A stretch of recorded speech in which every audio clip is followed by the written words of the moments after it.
All right, guys, it's your boy Dom, and I'm back. 8th day in a row, Transfer Daily, episode 8. Episode 8. Episode 8. It's the 8th day in a row, and today is June the 6th. So we've been doing this, man. We've been doing this since the back end of May there, and we got more to talk about today, guys. Don't mind me if I sound kind of nasal. Yesterday I was in the backyard and I was like using the blower to blow out the backyard and pause, you know what I mean? To, clean up the backyard, and I guess I breathed in a bit too much dust and it really messed with my allergies today. So I'm sounding really nasal. You know what? Let me try not to sound nasal. I'm going to try not to sound nasal. I'm going to try to talk from the back of my throat. You know what I'm saying? Pause. Anyways. So let's start today's episode off with Postecoglu, the former Tottenham Hotspur manager, has been sacked. Daniel Levy, the man in charge, decided to pull the trigger and end Postecoglu's career as Tottenham Hotspur's manager after winning the club its first trophy in 17 years. And I spoke about this in a previous episode, and my opinion is that Tottenham are ungrateful. I could understand they suffered 22 losses and in the Premier League season, and they came in 17th. But where do you see a club coming in 17th and still qualifying for the Champions League? I think they should have said, we're going to sack you, but, you know what I mean, you got off by the skin of the teeth, you know what I'm saying? We're going to give you another try, and if you're messing up by Christmas, you're gone. I think they should have given him another chance, because he got Spurs playing Champions League football again, and they're a much more attractive club for potential players. You see what I mean? So I don't like the move at all. I think he should have gotten another deal, but another go, because he's still got 2 years under his contract. But the thing is, this is a business, and I guess it was a business decision, and it wasn't an ethical decision. Tottenham, hierarchy does not really care if they won the trophy or not. They just wanted to do better in the league, and 17th is not acceptable. I guess that's their rationale behind that. So we're coming in real hot. Bryan Mbeumo, Brentford to United. The negotiations are ongoing, and Brentford have already said yes to the Man United project, where he wants $250K a week, and it's gotten so serious that Man United bid for the player. And Brentford said, hell no, we want more money. You want to offer Matheus Cunha 62 million pounds? You want to offer Wolves 62.5 million pounds? We want the same. Because Mbeumo was more productive across the season than Matheus Cunha. It's just that Cunha is Brazilian. He has a bit more flair. He has a bit more appeal than Bryan Mbeumo. But listen, Brentford didn't care. They don't care. They want their money, and they want things to be fair, and it's just right. And forgot to mention, we got to keep moving, but since we're still on Brentford, look, before I move, as I mentioned yesterday, the Man United attack with Mbeumo, Matheus Cunha, and if they pull the trigger on a Gyokeres and I'll talk about that in this episode, that's going to be a scary, scary front three, man. I must say. But with Postecoglu getting the sack, it's been said that Brentford's manager, Thomas Frank, the Dane, who's been in charge for quite some time, brought them up from the Championship and has kept them really, really competitive at the Premier League level. He's been linked as one of the favorites to take over, and also the Fulham manager, Marco Silva. I most see Marco Silva getting the job. I think Thomas Frank should stay his ass where he's at, because you're going to go to Spurs and you're going to get sacked. Marco Silva is used to jumping clubs and getting sacked. Hull City, Everton comes to mind. Think about it, guys. You know what I'm saying? So, yeah, that's just my thinking behind that one. Let's keep it moving. Youngster, 19-year-old Tommy Watson, a left winger from Sunderland, joins Brighton and Hove Albion. Luka Vuskovic, a young centre-back from Hajduk Split, he joins Spurs for 11 million euros. Pierre-Emile Højbjerg, A Spurs player, he joins Marseille on a permanent basis. I think he was over there on loan. I actually forgot to write down the sum, but you get the point. Jamal Lewis was released from Newcastle United. I think he was out on loan, and they did not extend his contract. Bright Ede, an 18-year-old Polish centre-back. He is of African descent.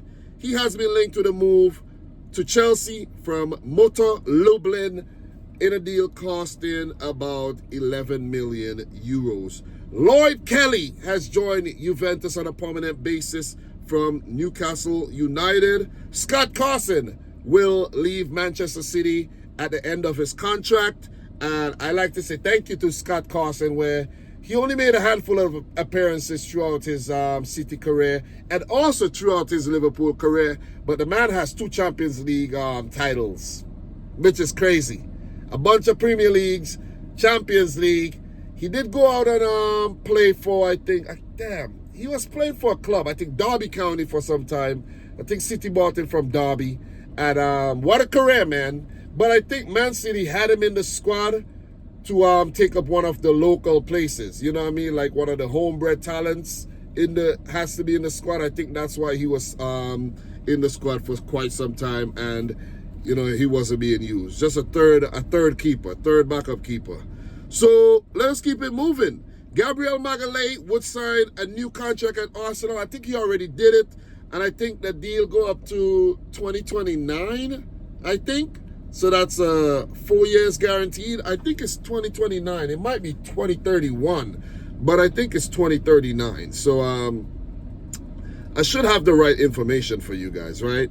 But today's been a hectic day, man. The time that I was supposed to take and really, you know, make sure I got all my information while coming back from picking up my wife. She was driving because she's in training to get her license, and I let her drive from work. She cut the curb. She cut the corner too fast, like too soon, and she jumped the curb and messed up the tire. So I had to change, put on a spare, and then we had to go to the tire shop to buy a used tire. So yeah, sucks. But it is what it is, you know what I mean? It's part of life.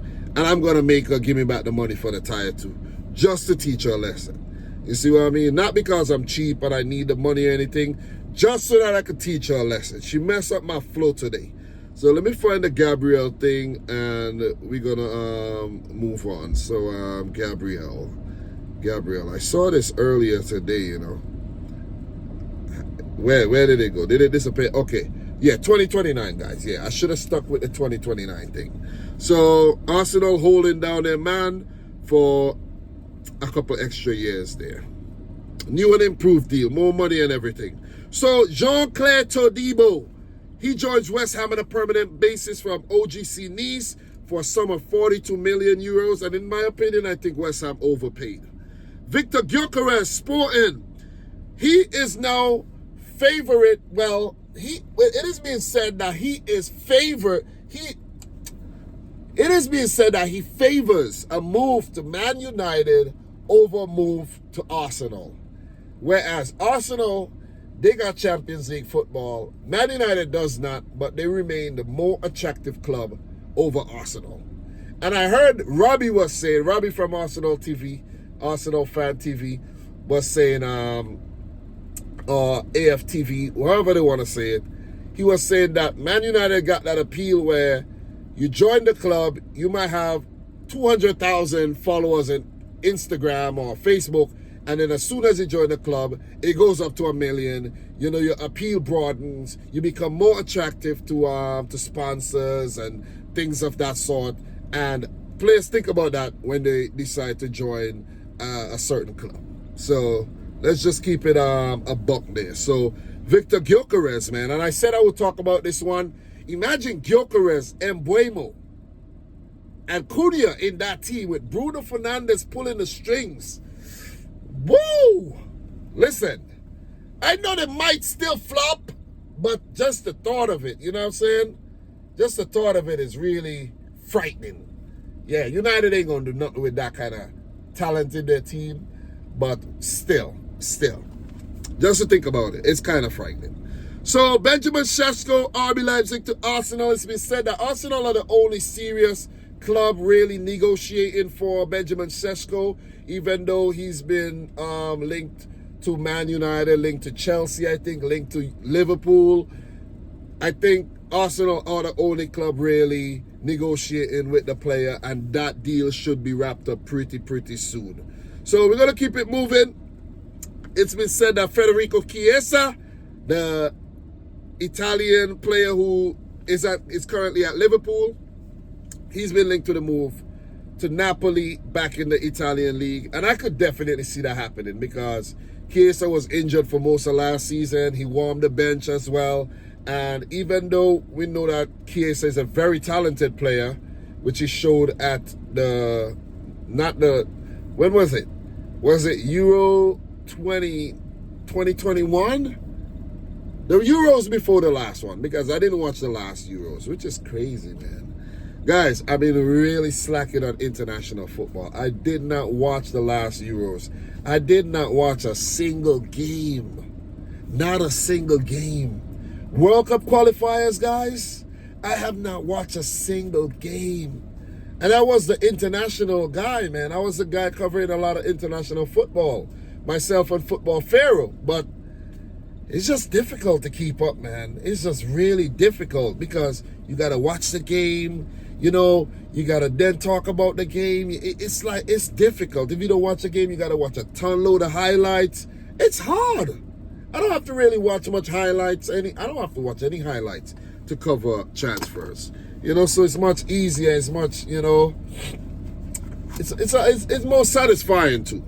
Because you do your research, you talk about the transfers, they happen, and, you know, you do it again and again and again. So let's keep it moving, man. Kim Min-jae, the Bayern Munich centre-back, has also been linked to the move to Liverpool as Bayern Munich recently signed Jonathan Tah from Bayer Leverkusen, and I reckon that Kim Min-jae would fall down the pecking order.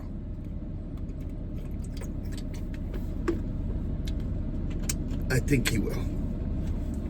So let's see how that one develops if Liverpool would go in for the South Korean defender. Joshua Gilavogi has been released by Leeds United. Ben Mee released by Brentford. Yassine Oshkan joins Aston Villa from Kasim Pasa. Kieran Tierney has been released by Arsenal. Emi Martinez, the Aston Villa goalkeeper, is heavily linked to the move to Manchester United and the clubs over in Saudi Arabia. And it's been said that Aston Villa are willing to let him go because they need the money. They need to raise funds. They're in financial trouble. They need to sell players. They're going to sell Leon Bailey. They're going to sell Emi Martinez. They probably sell Morgan Rogers. They probably sell Jacob Ramsey. It's going to be a clear out at Aston Villa, seemingly. And they're probably going to promote a couple youth players, bring in some cheaper options, and probably get relegated next season. You know what I'm saying? I won't be surprised. I really won't be surprised.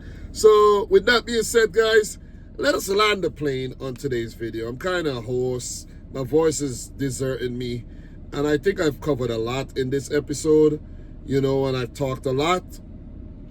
You know, didn't I do a good job, guys? I forgot to tell you guys, smash up the thumbs up button, but I know you will. I know you will. Because this one is huge. This one is huge. Before we get into this one, I did speak about the Gyokeres to Liverpool deal yesterday, and it's the same. Fabrizio Romano said, just, you know, when it comes to these deals, it's going to be just patience. Just be patient. It's going to happen. It's just a matter of time.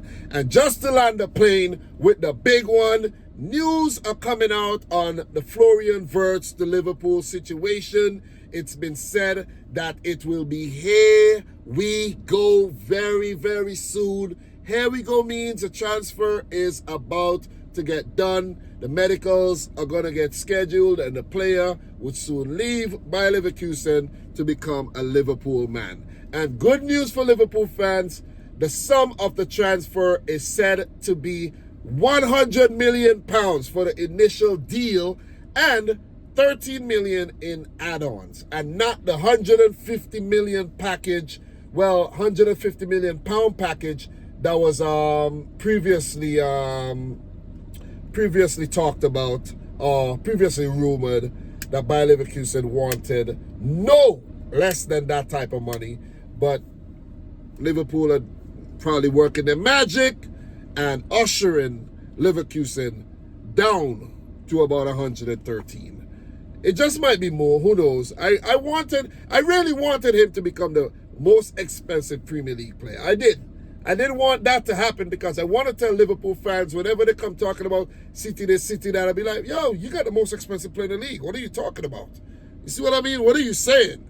But Florian Wirtz to Liverpool should be over. Well, the saga should be over pretty soon, and the deal should be signed, sealed. The player should be delivered, wrapped up in gold wrapper, nice ribbon for the unveiling.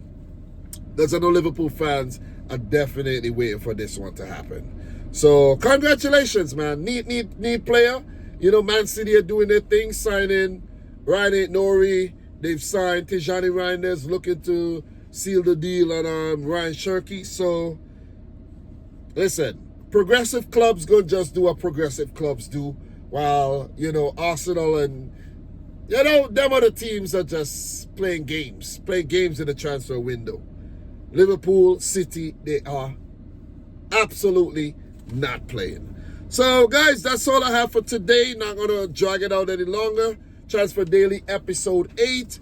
I can't wait for episode 9. I'm going to start getting the names and the development ready and give you guys more raw, uncut fire for your head tops. So, guys, I have to go drop my wife and the fam somewhere. So, I'm going to do that right now. So, we'll talk pretty soon. Drop a like on the video, subscribe if you're new. Let me know your thoughts down below.